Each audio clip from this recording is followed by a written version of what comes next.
Estação UEL.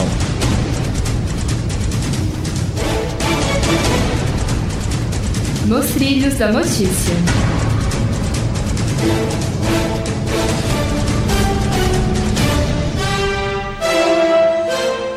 Bom dia, Londrina! Hoje é 2 de agosto de 2016. Está no ar a 6ª edição do Estação UEL. Você vai ouvir nessa edição: Passe Livre Estudantil afeta o orçamento de Londrina. Movimento O Sul é Meu País organiza plebiscito. Futebol de botão resiste em Londrina. Combate à dengue chega ao campus universitário. O UEL FM realiza evento para arrecadar recursos e modernizar a rádio. Eu sou Bárbara Borowski. Eu sou Heloísa Keiko, agora são 10 horas e 2 minutos. Cidade. O Passe Livre foi uma das grandes conquistas do atual prefeito de Londrina, Alexandre Kireff, do PSD, e tem grande importância na vida do estudante londrinense. O repórter João Renato Ferreira fala mais sobre o programa e sobre a atual crise que ele enfrenta. Até 2015, o passe livre em ônibus de Londrina só valia para alunos dos ensinos fundamental e médio. Desde janeiro de 2016, a passagem gratuita é um direito de estudantes de graduação, pós-graduação, cursos pré-vestibular e cursos técnicos. O orçamento do programa para todo o ano de 2016 é de quase 15 milhões de reais. Segundo o portal da Transparência da Prefeitura, até julho já foram gastos quase 11 milhões e meio de reais. O vereador Mário Takahashi, do PV, presidente da Comissão de Justiça da Câmara de Londrina, presidia a Comissão de Finanças quando o passe livre foi aprovado. O vereador não imaginava que o projeto causaria problemas financeiros na cidade. Quando nós analisamos esse projeto específico na Comissão de Finanças, todos eles vieram com pareceres favoráveis. Por quê? Porque o Executivo ele faz um cálculo, uma estimativa, baseada em número de estudantes que existem no município, entre todas as séries que a lei engloba, todos os cursos que a lei engloba.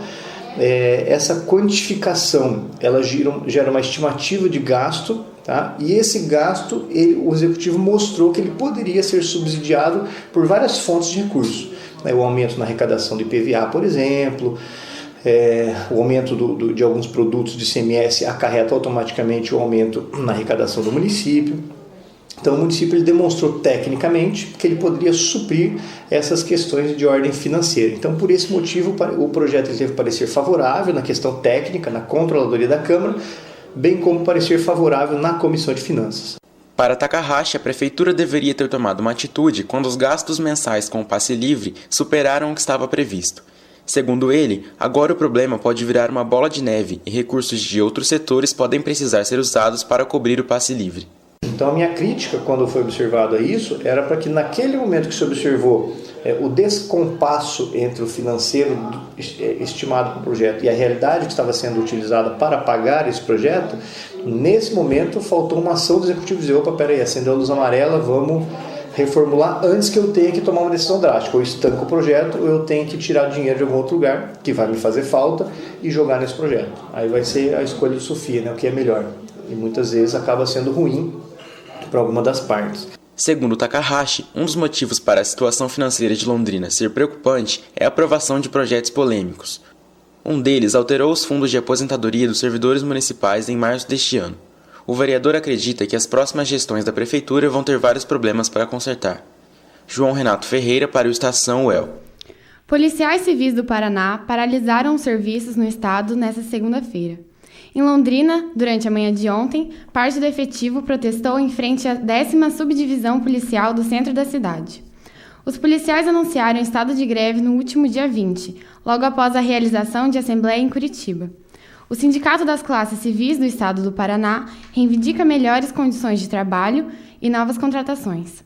A entidade denuncia que, além da sobrecarga de trabalho, os policiais são obrigados a usar equipamentos, como coletes à prova de balas vencidos. Outra reivindicação é pelo pagamento de progressões e promoções, algumas aprovadas desde 2014. Até amanhã desta terça-feira, apenas casos de flagrantes serão atendidos em todas as delegacias da Polícia Civil no estado. Todo o trabalho burocrático está suspenso.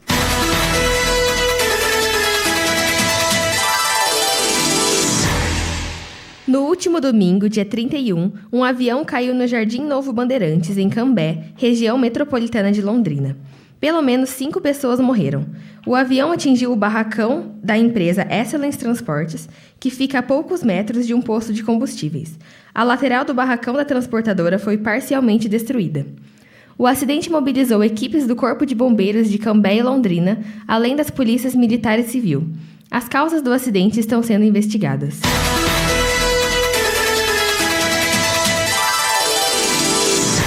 A Prefeitura de Londrina abriu na última sexta-feira um novo processo de licitação para contratar serviços de reconstrução de 10 pontes. Elas foram danificadas pelas fortes chuvas que atingiram a região em janeiro deste ano. A disputa pela licitação vai ser de forma presencial, aberta e sob o regime de contratação integrada, com julgamento feito de acordo com a empresa que ofertar o menor preço para cada um dos lotes. Para a reconstrução total estão as pontes da estrada Paiquerê-Guaricá, sobre o Rio Taquara, e a ponte sobre o Ribeirão Cafezal, na rodovia Mábio Gonçalves Palhano. Política. O movimento separatista O Sul é o Meu País organizará o Plebissul, plebiscito que quer saber se a população do sul do Brasil apoia a separação do país. A reportagem é de Matheus Rosa. O movimento separatista O Sul é o Meu País anunciou que vai realizar no dia 1º de outubro um plebiscito. A intenção é saber se a população do sul do Brasil apoia a separação dos 3 estados Paraná, Santa Catarina e Rio Grande do Sul. De acordo com o presidente da Comissão Municipal de O Sul é Meu País em Londrina, Emerson Lemes, o objetivo é atingir 5% da população de eleitores da cidade. Na verdade, o que o movimento vai fazer em outubro não é exatamente um plebiscito, é uma consulta popular. É como se fosse uma pesquisa de opinião, sabendo que Londrina tem perto de 300 mil eleitores, a intenção é atingir umas 15 mil pessoas, 5% da população votante. O movimento foi fundado em 1992. Emerson Lemes comentou atos realizados na cidade de Londrina, como uma panfletagem em frente ao Parque de Exposições Governador Ney Braga durante a Expo Londrina 2016. Apesar de eventos como esse, a associação é mais divulgada e apoiada na internet através das redes sociais. O movimento em Londrina vem andando lentamente, crescendo devagar, mas com consistência.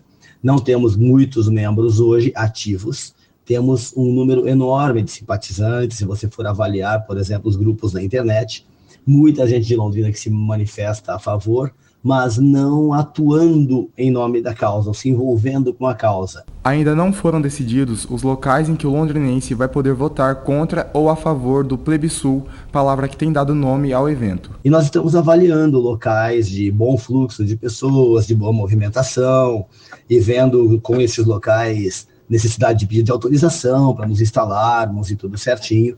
Então, ainda está em estudo onde nós teremos isso. Mas serão lugares de grande concentração de pessoas. O doutor em História e Sociedade, Igor Ramos, acha difícil prever uma avaliação de processos separatistas como esse.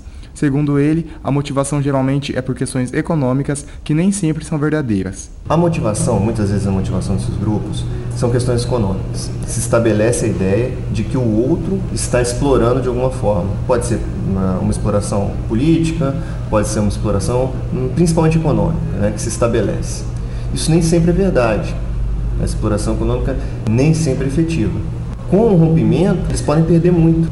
Muito no comércio, nas liberdades que tem de troca entre os estados brasileiros, e vão ter que criar outros tratados que podem ser muito prejudiciais a esses estados. Então, só vendo como é que vai levar essa arquitetura para saber se vai ser bom ou ruim, mas vai ser sempre um embate. Vai ser sempre um embate cultural, político, social. Matheus Rosa para a Estação UEL.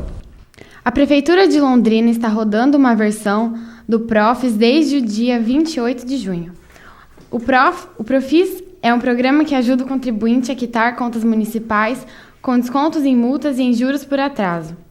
O novo decreto restringe a possibilidade do parcelamento apenas para os grandes devedores, aqueles com débitos maiores que R$300 mil. Quem aderisse ao programa até 30 de julho poderia pagar a dívida em parcelas mínimas de R$5 mil e não precisaria pagar uma entrada.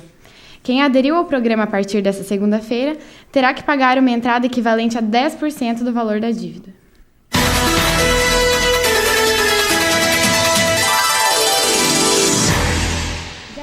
Já se foram 9 dias desde que foi aberto o prazo para as convenções partidárias. Até agora foram realizadas as do PSOL, confirmando a candidatura do Paulo Silva à Prefeitura de Londrina, do PPS, confirmando a candidatura do advogado e professor universitário André Trindade, e do PSDB, que lançará como candidato o ex-presidente da CIL, Walter Orsi. Já o PTB optou por apoiar a candidatura do deputado federal Marcelo Bellinati, do PP. Outras convenções já agendadas são as do PMN, amanhã, dia 3 de agosto, do DEM e do PSB para quinta-feira, dia 4, e para a sexta-feira estão agendados PP e PSB.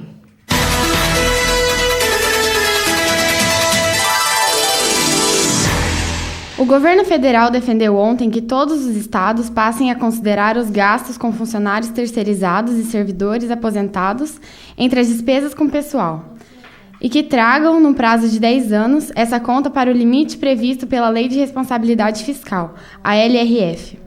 O relator do projeto de renegociação da dívida dos estados com a União é o deputado Esperdião Amin, do PP de Santa Catarina.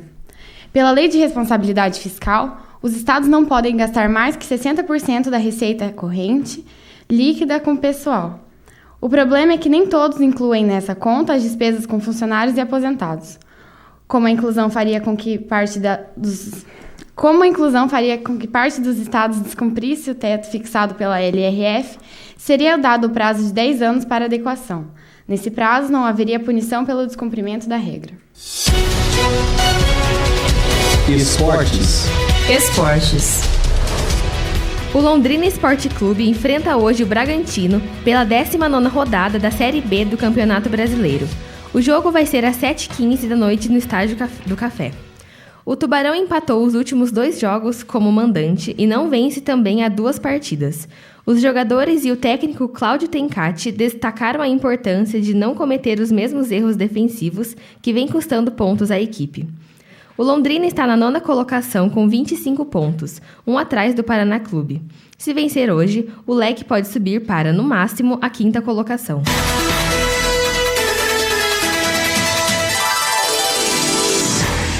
A seleção feminina estreia hoje, A seleção feminina estreia nesta quarta-feira, às 4h da tarde. O jogo é contra a China no estádio Newton Santos. Já a seleção brasileira de futebol masculino vai fazer sua estreia nos Jogos Olímpicos do Rio de Janeiro um dia depois, nesta quinta-feira, às 4h da tarde. O jogo vai ser no estádio Mané Garrincha, contra a África do Sul. O goleiro Fernando Praz, que era um dos 3 jogadores acima de 23 anos convocados para a seleção olímpica, fraturou o cotovelo e não vai poder disputar a competição. O técnico Rogério Micali convocou o goleiro Everton, do Atlético Paranaense, para substituir Praz.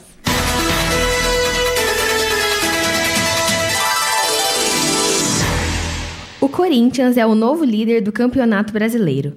Depois da vitória por 1-0 contra o Internacional e do tropeço do rival Palmeiras diante do Botafogo, o alvinegro assumiu a ponta da tabela com 33 pontos. O Santos, que venceu o Cruzeiro, também ultrapassou o Palmeiras e é o segundo colocado, à frente do Alviverde pelo saldo de gols. O Grêmio fecha o G4. Flamengo e Atlético Mineiro, que também venceram suas partidas, estão em 5º e 6º lugar. O Fluminense venceu a Ponte Preta e ultrapassou o São Paulo, chegando à 9ª colocação. As situações da dupla Atletiba são opostas. O Atlético Paranaense é o 7º, brigando para entrar na zona de classificação para a Libertadores, enquanto o Coritiba está na zona de rebaixamento.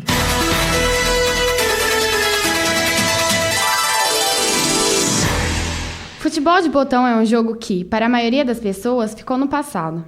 As crianças de hoje preferem se divertir com videogames, mas ainda tem muita gente jogando futebol de botão, inclusive aqui em Londrina. A reportagem é de Fernando Bullhorn. Você sabia que Londrina tem campeões brasileiros e um campeão mundial de futebol de botão? Pois é, a brincadeira que fez parte da infância de muitos adultos de hoje ainda existe. O futebol de botão, ou futebol de mesa, foi inventado em 1930 por um brasileiro e oficializado como esporte em 1988. Em Londrina, os botonistas, como são chamados os praticantes do futebol de mesa, se reúnem todos os sábados no Mercadão da Prochê para jogarem. Rony Suzuki, de 49 anos, é jogador e também ensina futebol de botão desde 1990 aqui em Londrina, quando foi trazido o esporte para a cidade. Para ele, a melhor maneira de atrair as novas gerações ao futebol de mesa é resgatando a brincadeira por trás da competição. O botão já ficou muito competitivo demais, né? Então isso daí, aqueles que começam a entrar, né, são poucos ainda, né? Então poucos. Então nós temos que voltar, conseguir resgatar, nós temos que voltar mais ou menos a brincar. Voltar a brincar, não impor um campeonato sério já, né, de cara, né? E é isso que a proposta aqui do Mercadão Prochê, né, tá vindo com essas propostas, né? Até de fazer uns campeonatos só para amadores, eles vão divulgar, chamar, até assim, eu acho que agora que vai começar a empolgar de novo, né? Porque todo mundo aqui começou porque é para brincar, né? Para brincadeira mesmo, né? O ex-campeão londrinense e paranaense William Kastelic, de 27 anos, conheceu o futebol de botão quando tinha apenas 14 anos. O tio, José Luiz, foi um dos pioneiros do esporte em Londrina. Kastelic acredita que o futebol de mesa é um meio de socialização, diferente dos modernos videogames. Na minha época, a molecada brincava na rua, eu acho mais legal o cara ter um contato diferente do que ficar internado em computador e videogame hoje. Até a parte de socialização hoje, acho que funciona melhor se a garotada jogar um botão do que ficar na frente do videogame, por exemplo. Apesar de ter sofrido uma queda na popularidade em relação aos anos 80, o futebol de botão ainda é presente nas novas gerações. É o caso da promessa londrinense Victor Martins, de apenas 14 anos, que conheceu o esporte por meio de um projeto no colégio. Em 2013, Victor foi o terceiro melhor jogador do Brasil na modalidade sub-18. No ano passado, foi o terceiro melhor do Paraná. Neste ano, Victor tem grande expectativa para a Copa do Brasil, que vai ser sediada aqui mesmo, em Londrina. Começou uma organização deles no colégio, com um projeto do SESI, o Atleta do Futuro. Daí eu jogava muito esporte lá, morava na frente do colégio e interessei. Daí comecei a jogar e estou até hoje. Minha mãe apoia bastante, ela gosta. Copa do Brasil que vai ser aqui, pelo que eles estão falando que eu estou jogando, tem chance de ser campeão. Então é bem legal escutar isso do pessoal que joga faz tempo. A Copa do Brasil de Futebol de Mesa será realizada nos dias 2, 3 e 4 de setembro, no Mercadão da Prochê. Para mais informações, consulte o site www.cbfm.com.br. Repito, www.cbfm.com.br. Se você se interessou pelo futebol de botão e gostaria de conhecer o esporte ou de reviver as brincadeiras do passado, é só comparecer aos sábados, às 15 horas, no segundo piso do Mercadão da Prochê, Avenida Harry Prochê, 305. Fernando Buchhorn para Estação UEL. Em Londrina agora, 18 graus. A mínima na madrugada de hoje foi de 15 graus e a máxima prevista para hoje à tarde é 28 graus. O dia segue com sol e algumas nuvens. Não chove. A previsão é da agência Clima Tempo.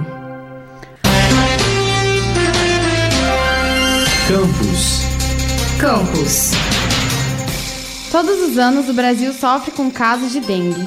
Em Londrina, cerca de 2.000 casos foram registrados só em março. O campus da UEL, por ter muitos lugares favoráveis à proliferação do mosquito transmissor da dengue, tem iniciativas de combate mais intensas.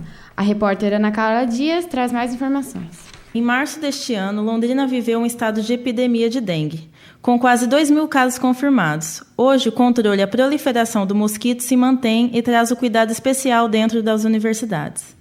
João Antônio Zeck, professor e pesquisador na área de entomologia da UEL, explica o projeto que é desenvolvido por um grupo de trabalho dentro da universidade para diminuir a proliferação do mosquito Aedes. Nós semanalmente monitoramos o campus inteiro com essas armadilhas para ver os índices de infestação. Essas armadilhas, elas servem então para que a fêmea do mosquito Aedes ela vai lá e deposita os ovos dela.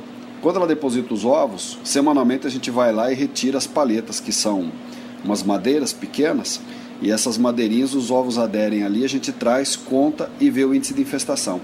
O Grupo de Trabalho de Vigilância e Controle do Aedes na UEL fez no início desse ano a capacitação de 300 servidores para ajudar no combate à dengue. João Antônio Zec fala sobre o checklist, ferramenta que coopera na vigilância de cada departamento por seus representantes. O checklist ele é importante porque ele insere então a comunidade acadêmica a participar desse processo. Porque às vezes a pessoa diz assim, eu cuido do meu espaço aqui, só que cada um cuida do jeito que acha que está legal. Não é rigoroso, outros são mais rigorosos. Agora o checklist não. Ele tem vários itens onde semanalmente a pessoa vai lá e faz uma checagem do ambiente em que ela está. O levantamento rápido do Índice de Manifestação por Aedes, o LIRA, mostra em seus dados que focos de dengue são em sua maioria encontrados em resíduos descartados de forma inadequada. Maria José Sartor é coordenadora do Recicla UEL, Programa de Gestão de Resíduos na Universidade. Ela cita as medidas que a universidade vem tomando para evitar a proliferação do mosquito. O programa veio nesse sentido, de tirar alguns resíduos que eram armazenados no tempo. Então a gente foi eliminando esses possíveis criadouros, intensificação de capina e roçagem, porque poderia esconder criadouros. O copo descartável no RU era um problema sério, porque as lixeiras não davam conta da quantidade, eram quase 5.000 copos por dia. Passou-se a usar a caneca retornável. Ana Carla Dias para a Estação UEL. Na última sexta-feira, dia 29, foram apurados os votos das chapas que disputavam as eleições para o Diretório Central dos Estudantes, o DCE. A chapa vencedora foi a 29 de abril. Ela ganhou com 1.394 votos, mais do que o triplo da chapa concorrente, a UEL Democracia e Liberdade. A chapa 29 de abril tem esse nome por repúdio ao massacre contra os professores em abril do ano passado. O episódio foi no Centro Cívico de Curitiba e marcou a educação pública paranaense. As propostas apresentadas pela chapa durante a gestão são: campanha de construção dos centros acadêmicos inativos, defesa da construção do restaurante universitário no hospital universitário, conseguir mais bolsas de estudos para os alunos, revitalização dos espaços do DCE do campus e do centro, eventos, debates e atividades que ouçam as necessidades dos alunos. A chapa pretende realizar reuniões abertas toda semana com dias e horários fixos. A presidente da chapa é a estudante de História Ana Rosiski e o vice-presidente é o estudante de Direito Gilberto Puca. A gestão da chapa é até 2017.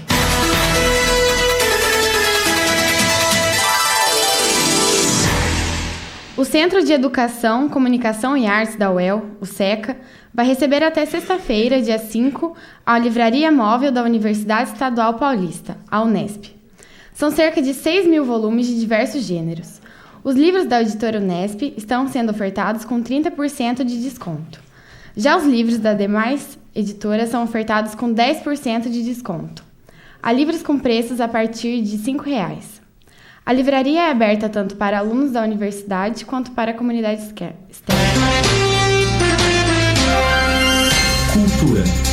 Cultura.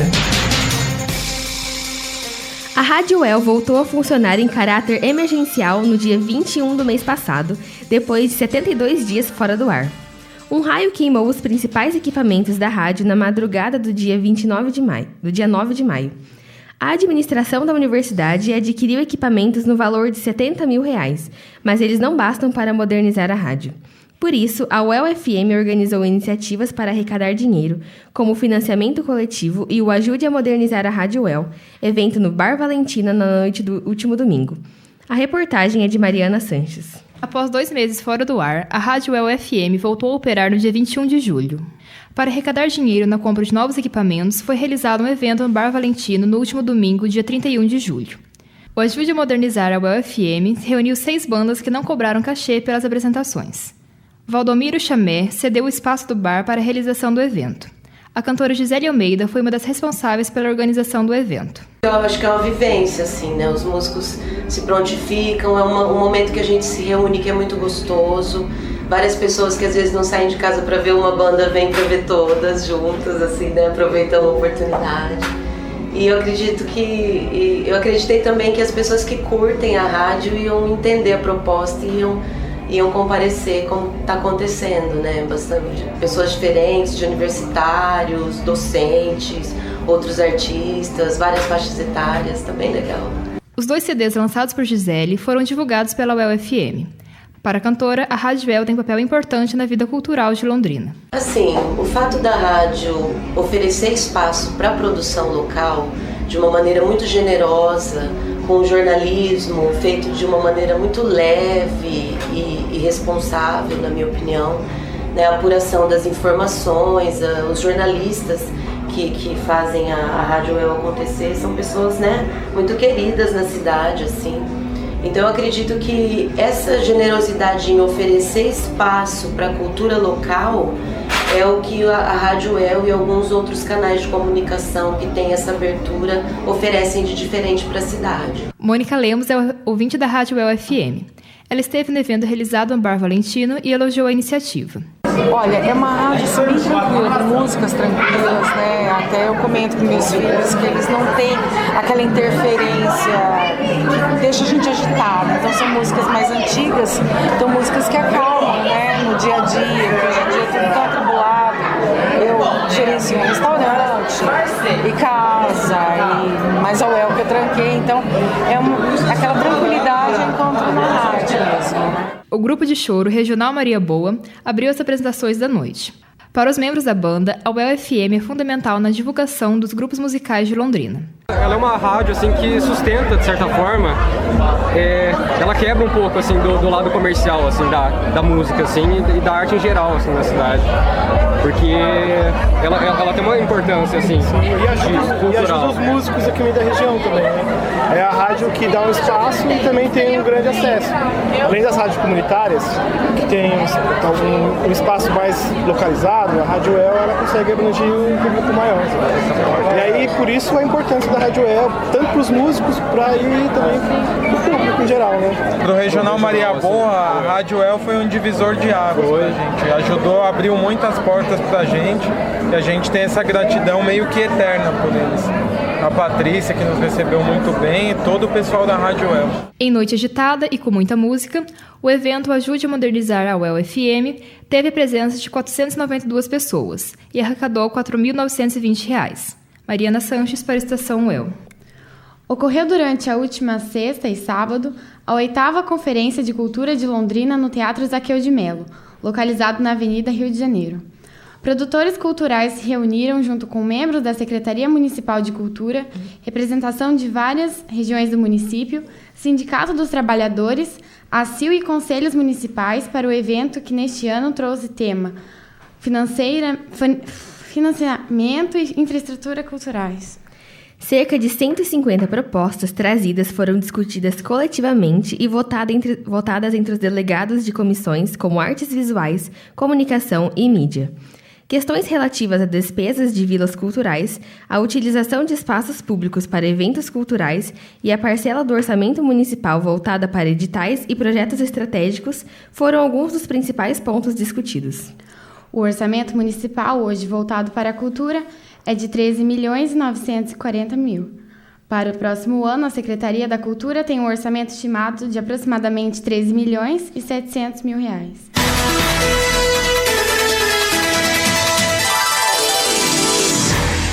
Começa amanhã o 6º Festival de Blues de Londrina. Criado em 2011 por Kiko Giosolino, guitarrista de blues, o festival trouxe à cidade várias atrações de referência para o gênero. Nesta 6ª temporada, o evento vai trazer 8 apresentações entre quarta e sábado no Bar Valentino. Amanhã, dia 3, a abertura do festival fica por conta da jovem cantora paulistana de jazz e blues, Bia Marquesi, e do grupo Tritono Blues, que traz referências latinas, brasileiras e americanas com muito swing. Os ingressos variam de R$ 50 a R$ 500 e podem ser adquiridos pelo telefone 3357-1392, 3357-1392 ou pelo e-mail ingressos@festivalbluesdelondrina.com.br. A programação completa está disponível no site www.festivaldebluesdelondrina.com.br. Estação UEL. Nos trilhos da notícia. Você ouviu nessa edição. Passe livre estudantil afeta o orçamento de Londrina. Movimento Sul é Meu País organiza plebiscito. Futebol de botão resiste em Londrina. Combate à dengue chega ao campus universitário. O UEL-FM realiza evento para arrecadar recursos e modernizar a rádio. Eu sou Bárbara Borowski. Eu sou Heloísa Keiko. Agora são 10 horas e 31 minutos. Estação UEL. Nos trilhos da notícia.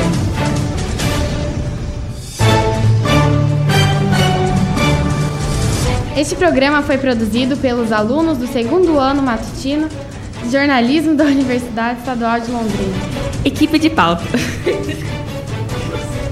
Equipe de pauta: Ana Luísa Moretti, Bruno Nomura, Isabela Torresan, Marcelo Silva, Matheus Reginato e Matheus Camargo.